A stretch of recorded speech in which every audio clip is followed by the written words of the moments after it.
때는 나이가 205세가 되어 하란에서 죽었더라. 아멘. 우리 10절 이하에 보니까 셈의 족보는 이러하니라. 그러면서 이 톨레도, 히브리 말로 톨레도시란 말인데 일종의 목차입니다. 목차. 그래서 우리가 책 벽표적으로는 목차가 이렇게 쭉 있는데 그런 식으로 이렇게 책을 개론적으로 나누는 이런 부분들을 얘기해요.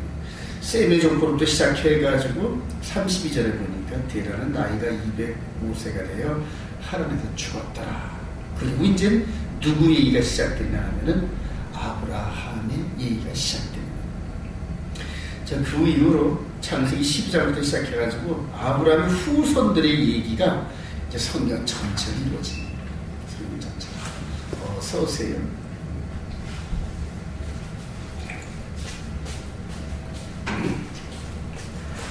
그래서 우리 성경의 흐름을 우리가 이해를 할 수가 있는데 중간에 쭉 어떤 목표를 향하여 가는데 중간에 있는 그런 부분들은 그냥 간단하게 처리하죠. 간단하게 처리해요. 낳고 죽었고 이런 식으로 해서 역사가 아주 스피드하게 전개됩니다. 셈이 누구를 낳고 500년을 자녀를 낳으면서 살았대요. 그럼 500년 동안의 스토리가 얼마나 많겠습니까? 그죠? 치며 집사님이 500년을 살았다면 500년 동안의 스토리가 얼마나 많을까요? 우리 부모님 79세로 일기를 마치셨는데 그 79세 동안의 스토리가 무지하게 많아요.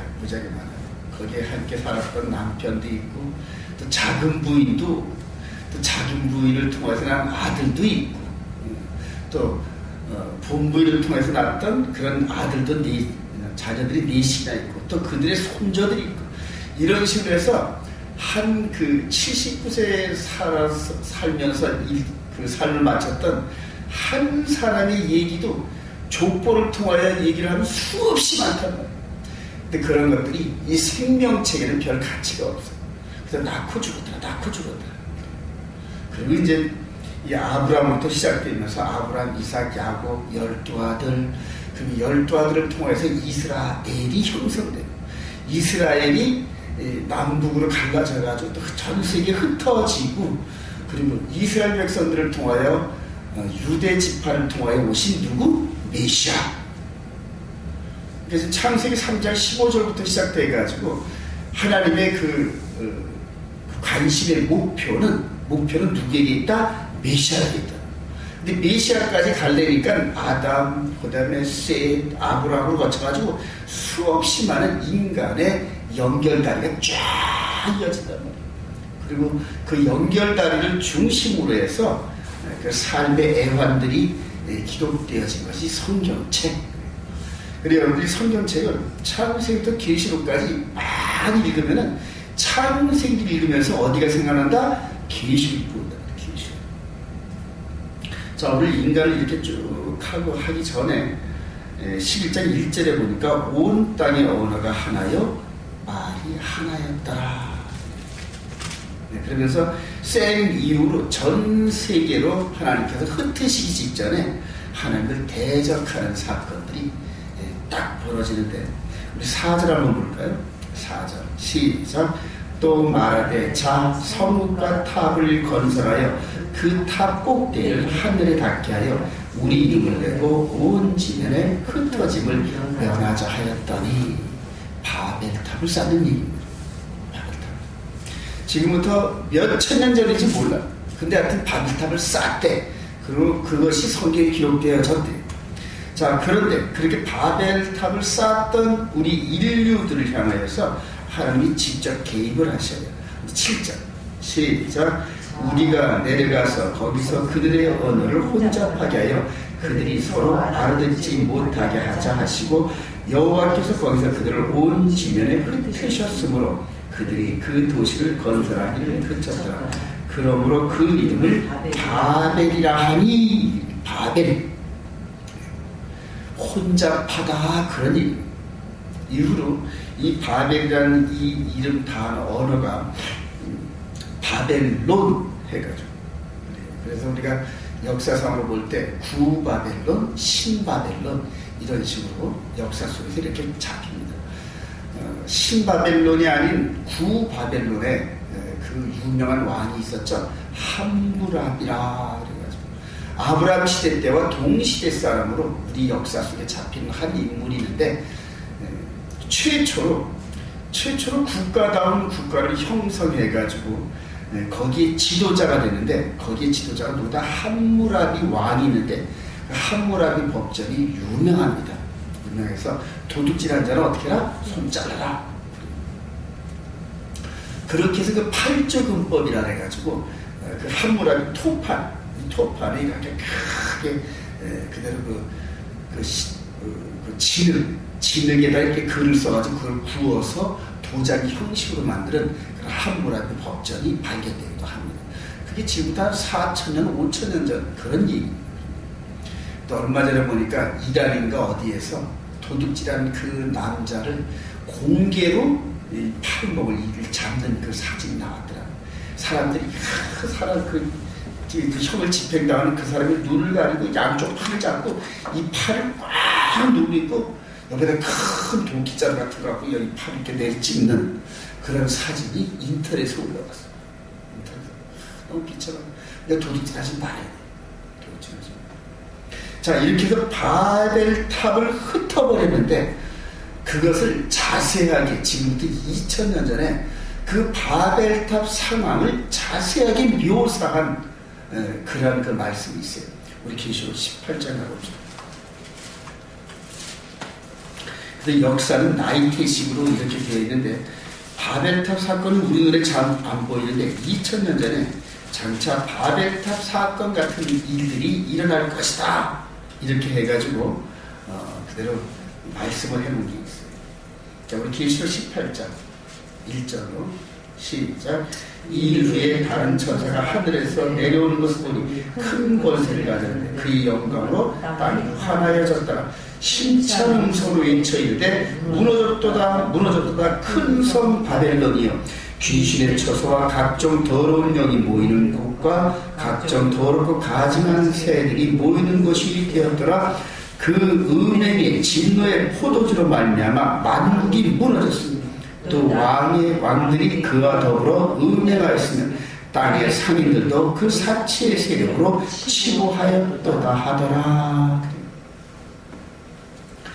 뭐가 무너졌는데 뭐가 무너졌다? 바벨론이 무너졌다. 바벨이라는 큰 섬 바벨론이 무너졌다.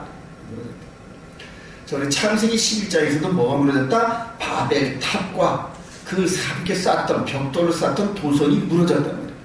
성경이 이렇게 무너졌다 바벨 이런 식으로 하면서 이렇게 창세기 시절에 있었던 바벨탑의 무너짐이 우리 주님이 오시고 나서 한 100년 후쯤에 그대로 요한이라는 사도를 통하여 하나님이 쫙 보여주셨는데 마지막 때에 우리 주님이 재림하시기 직전에 바벨탑이 무너지는 그 모습으로 동시에 우리 눈에 보여집니다. 자, 바벨탑을 쌓을 때 니므롯이라는 아주 걸출한 영웅이 그때 당시에 언어가 하나였던 그 시대를 장악했단 말이에요. 그리고 혼자 장악했을까요? 그 밑에 따르는 무리들이 소수의 핵심 무리들이 있었단 말이에요. 이제 그들을 로얄 패밀리라는 말이에요. 우리가 보통 이제 요즘에도 보면 정도전 그 드라마가 있는데 이성계를 중심으로 해서 그 가족들이 모이고 그 다음에 정도전 이런 핵심 멤버들이 모여서 나라를 뒤집어 놓고 새로 세우는 로얄 패밀리들이 있단 말이에요. 마찬가지로 당시에 니므롯이라는 걸출한 영웅을 중심으로 해서 그를 추종하는 세력들이 수많은 사람들을 장악해가지고 전부 다 지배했단 말입니다. 그리고 탑을 쌓는 그런 과정이 바로 고대 시대에 있었단 말이에요. 그걸 하나님이 무너뜨렸다. 자, 2000년 전에 요한 사도가 마지막 시대를 바라보면서 바벨탑 같은 사건이 있을 거다. 그럼 거기에 누가 있을까요? 걸출한 영이 하나 있을까요? 전 세계 모든 사람들을 정치, 경제, 종교 이런 모든 분야에서 추앙을 받는 누군가 한 사람이 있을 거예요. 요즘에 누굴까요? 교황이란 말이에요. 교황. 그때 니무롯 역할을 하는 그 평행 구조를 쭉 보면서 교황이 니무롯 같은 역할. 자, 교황을 중심으로 해서 그를 떠받치는 세력들이 있단 말이에요. 그게 정치인들, 경제인들, 군사, 문화 이런 모든 아주 이 시대에 뛰어난 인물이라는 사람들이 모이는 그런 그룹들이 있어요. 그게 300이라 해가지고 빌더버그 그 멤버들이 있는데 전 세계의 귀족 왕들, 그 다음에 지금 빌 게이츠 같은 전 세계 돈을 갖고 있는 많은 이런 사람들, 우리나라 이건희 이런 사람들은 그 빌더버그에 끼지도 못해요. 유럽의 그 중세 귀족들로 시작해가지고 그 옛날 왕의 그룹들도 해가지고 그 중에서 한 사람 딱. 하여튼 전 세계 유명하다는, 각 분야에 유명하다는 사람들 중에서 한 명씩 모이는데 그들이 300명. 그들이 1년에 한 번씩 꼭 모여가지고 다음 해에는 어떤 식으로 회의를 해가지고 빌더버그 회의를 하는데 거기에 꼭대기가 누가 있다? 교황이 있다.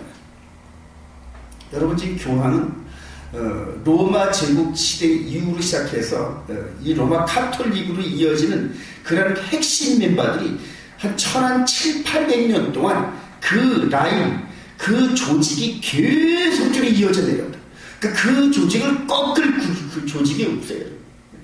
그래서 모든 그 꼭대기의 종교 그룹인 그런 교황을 딱 올려놓고 정치, 경제, 종교 이런 모든 것들을 지금 하나로 지금 만들어요. 하나로. 어느 때 모습하고 비슷하다? 바벨탑 쌓았던 그 시대의 모습과 똑같다. 벽돌로 똑같이 만들어서 역청으로 도시를 건설하듯이 지금 모든 로얄 패밀리들만 딱 빼고 나서 그 밑에 수많은 사람들을 벽돌식으로 통일을 시킨다. 원래 그 위에서 지배하던 사람들은 밑에서 지배를 당하는 사람들이 똑똑하고 많이 배우는 걸 그만 반응을 하니까. 그래요. 그렇게 해서 획일하게 언론, TV 이런 또 걸그룹이니 뭐니 해가지고 눈요기하는 이런 것들 가지고 전부 다 사람들의 사상을 그냥 똑같이 벽돌식으로 만드는 거예요. 그게 쇠뇌 자원이란 말이에요. 쇠뇌 자원.